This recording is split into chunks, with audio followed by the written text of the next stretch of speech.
Im Folgenden werde ich 10 Sachkundefragen analysieren und erklären.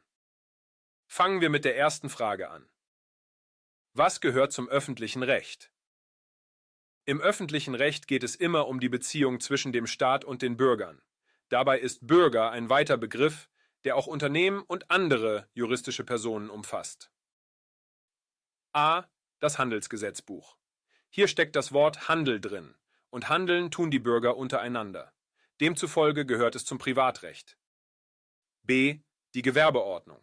Gewerbe bezieht sich auf gewerbliche Tätigkeiten, die staatlich überwacht werden.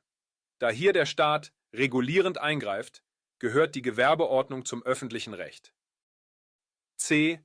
Das bürgerliche Gesetzbuch. Bürgerlich deutet auf Rechtsbeziehungen zwischen Bürgern hin. Es regelt private Angelegenheiten wie Verträge oder Familienrecht und ist daher dem Privatrecht zuzuordnen. D. Das Waffengesetz. Waffen betreffen Sicherheitsfragen, die staatlich reguliert werden, um die öffentliche Sicherheit zu gewährleisten. Daher gehört das Waffengesetz zum öffentlichen Recht. Frage 2. Das Grundgesetz. A. Ist die Verfassung Deutschlands. Richtig.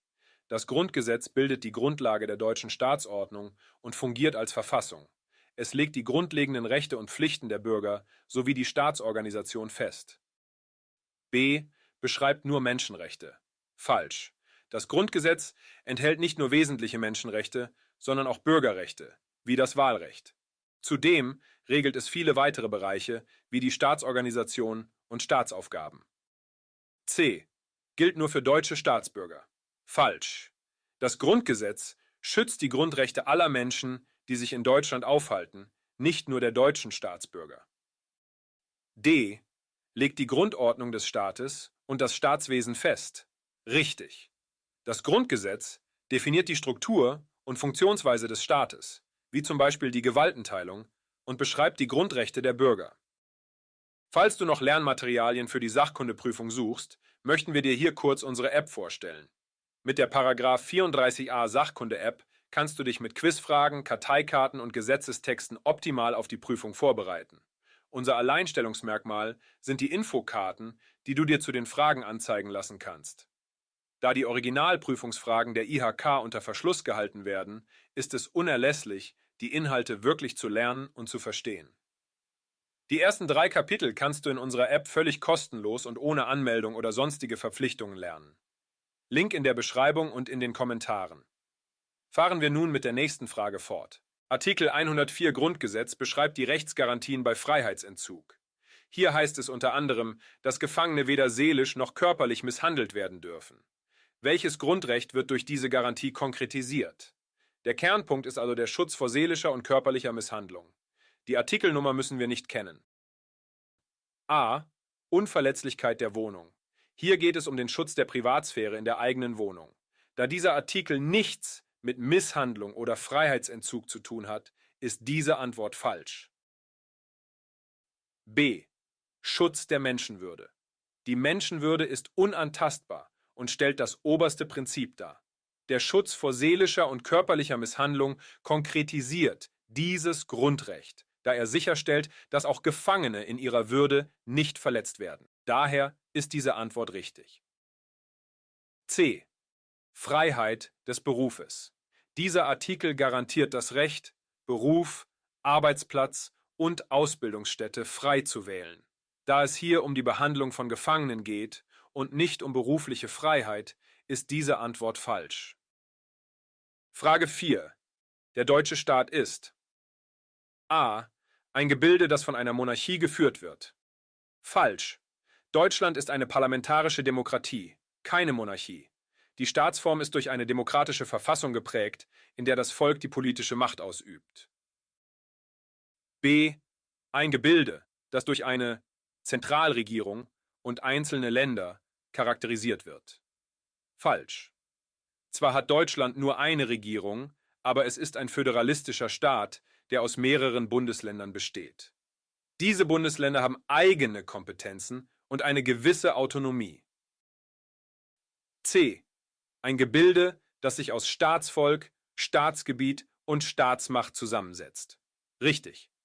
Ein Staat besteht aus diesen drei grundlegenden Elementen: dem Staatsvolk, also die Bevölkerung, dem Staatsgebiet, also das Territorium, und der Staatsmacht, also die Regierung und Verwaltungsorgane.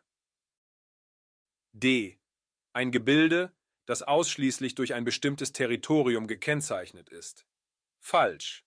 Ein Staat definiert sich nicht nur durch ein bestimmtes Territorium, sondern auch durch das Staatsvolk und die Staatsmacht. Alle drei Elemente sind notwendig, um einen Staat zu bilden. Frage 5. Müssen Sicherheitsmitarbeiter gesetzliche Zuständigkeiten der Exekutive beachten? Es wird also gefragt, ob sich Sicherheitsmitarbeiter an die Anweisungen der Polizei halten müssen. A. Ja. Es sind die gesetzlichen Zuständigkeiten, zum Beispiel der Polizei und anderer Ordnungs- und Sicherheitsdienste, zu beachten. Richtig. Sicherheitsmitarbeiter müssen die gesetzlichen Zuständigkeiten der Exekutive, wie zum Beispiel der Polizei, beachten, da sie keine hoheitlichen Rechte besitzen und ihre Befugnisse begrenzt sind. B. Nein. Es müssen keine gesetzlichen Zuständigkeiten beachtet werden, da Sicherheitsmitarbeiter Ordnung und Sicherheit auch zum Gemeinwohl durchsetzen. Diese Aussage ist falsch, da Sicherheitsmitarbeiter keine hoheitlichen Rechte besitzen und daher die gesetzlichen Zuständigkeiten der Polizei und anderer Behörden beachten müssen. C. Ja.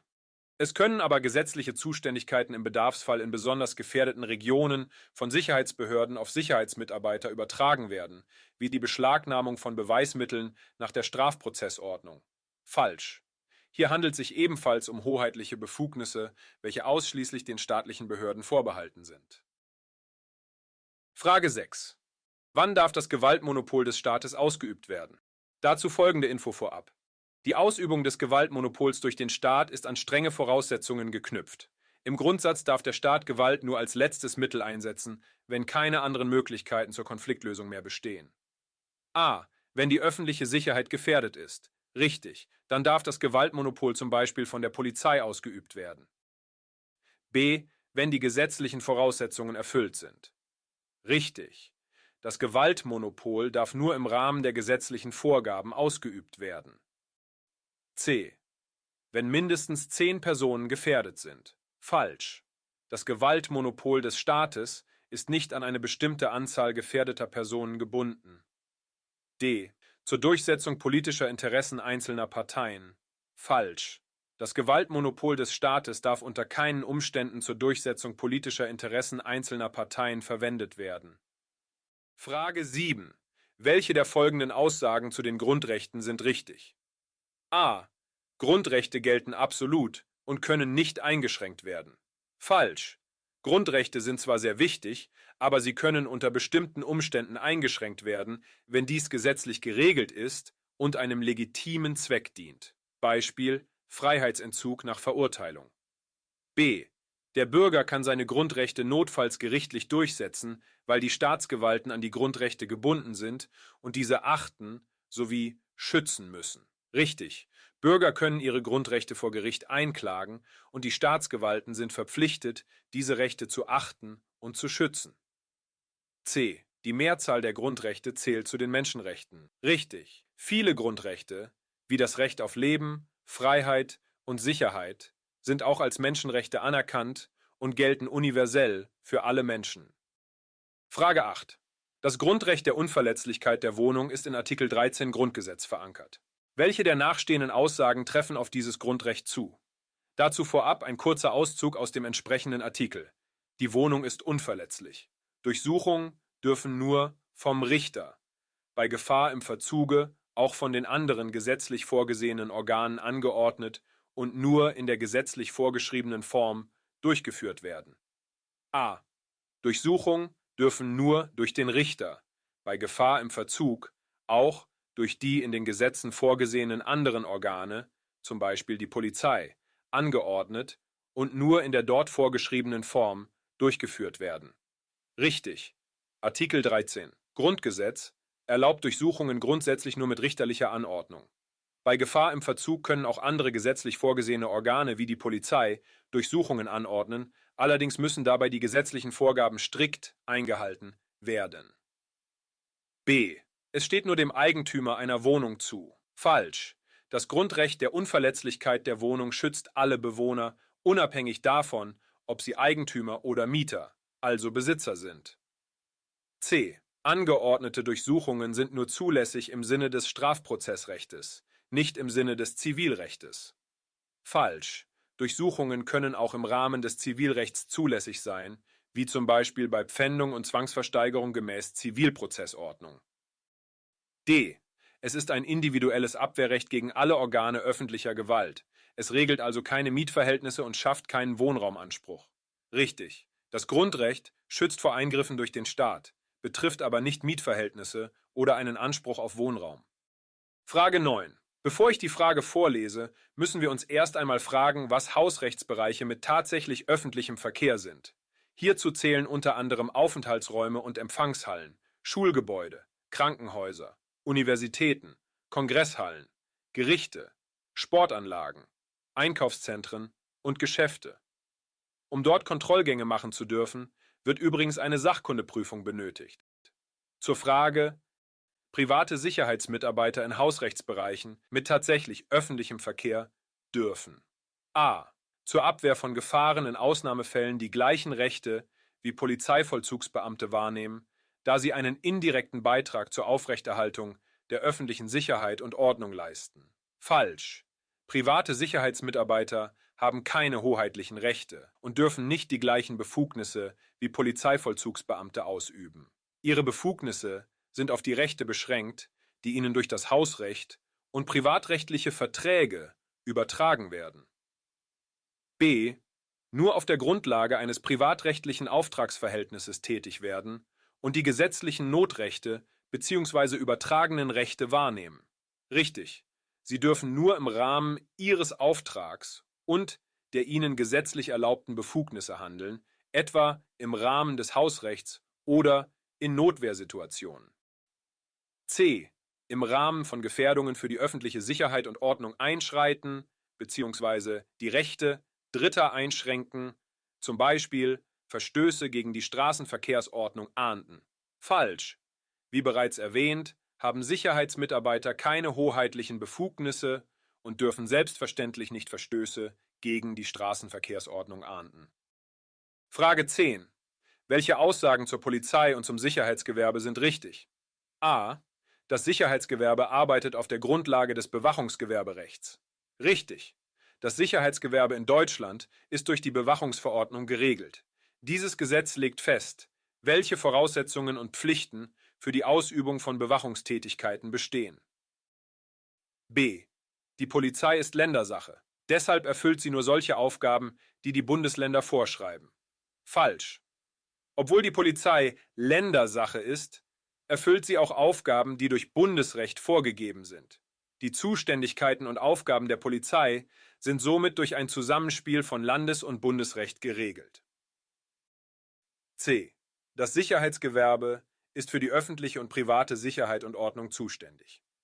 Falsch. Die öffentliche Sicherheit und Ordnung sind Aufgaben, die den staatlichen Behörden, insbesondere der Polizei, vorbehalten sind.